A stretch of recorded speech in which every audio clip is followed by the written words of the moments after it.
Your life gravitates towards your strongest thoughts, right? And this has been a thing where science is basically fighting the Bible, but it's like, guys, you came after the Bible, right? Because this is a biblical principle that as a man thinks in his heart, so is he, right? But now your thoughts actually have magnetic properties that attract in your life what it is that you are thinking about, even the things that you're worrying about. So that's just a standard. The principle is, as a man thinks in his heart, so is he. So because of that, whatever the thoughts are that you're actively thinking, that's what you're going to see.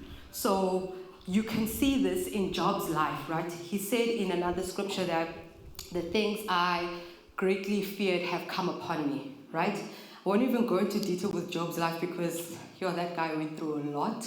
So it's like, if he says something I greatly feared came upon me, believe him, like he means it, But then on the hindsight, we also can see in Acts 12, when the church was praying for Peter's release from prison, right? They were praying and praying and praying. But then when Peter actually came to knock on the door, they were arguing amongst themselves before they even opened that, no, it's not Peter, it's his angel. So their thought patterns were based on the fact that they were praying and trusting God for a particular promise. But then when it actually happened, they were going to relegate and believe that it was something more supernatural, was more plausible to happen versus God actually just answering their prayer. And I don't know about you guys, but I'll tell on myself, but I do that sometimes.